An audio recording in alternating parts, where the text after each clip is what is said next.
شیخ بزن فاحشه گفتا مستی، هر لحظه به دام یک کسی پای بستی. یک شیخ یک زنی فاحشه، یک زنی بدبخت را چی گفت؟ وی بدبخت ملعون، تو هر روز در آغوش یک کسی. زنک چی گفت؟ گفت بله. گفتا شیخا هر آنچه گویی هستم، تو من بدبختم. گفت من ملعونم، من هر روز در فاحشگی هستم. اما تو چنان که می نمایی هستی، تو هم گفت چنانه که می نمایی هستی. این سوال از خودمان کنیم، آیا ما چنانه که این صورتمان میتابد هم تو هستیم؟ مردانه باید اقرار شویم که نیستیم. اما تو چنان که می نمایی هستی.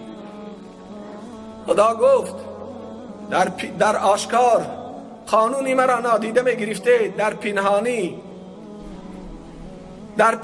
قانونی مرا نادیده می گرفته، پروای سنت پیامبرم نداشته. در ظاهر شیخ بودید، در ظاهر دقت مردم را در عبادتتان به خودتان جلب می کردید، در ظاهر نمازهای نافله دور و دراز می خواندید، در نزد مردم تمامی کاری حتی نافله را انجام می دادید، با مردم شیرین زبان بودید. بهترین صدقه رسول اکرم گفتن با همسر معامله خوب داشتن است. با همسرت خوش معامله نبودی، به خاطر دقت مردم را جلب کردن زبان شیرین تا در کوچه استفاده می بردی. در باطن چنانه که می نبودی آن چنان نبودی.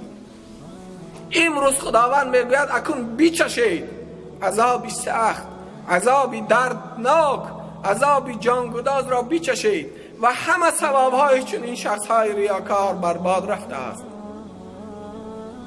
چیزی ندارند. ریاکار رسول اکرم گفتند مانند شخصی است که روانه بازار از کشتش سنگریزه پر میکند، خریداری میرود. وقتی نزد خریدار میرود سنگریزه ها را میبرارد. آیا با سنگریزه شما چیزی میتید؟ چگونه حسرتی میشود آدمی که در ظاهر در باطن در اسلام عاشق نیست، در باطن اوامر اسلام را به جا نمی بیارد و در ظاهر خودش همچون بلبل نشان میتید، تقلید میکند. مانند همون شخص است که جیبش پول ندارد، جیبش همه سنگریزه، جیبش پر از خاک، یک چیزی هست که برای او فایده ندارد.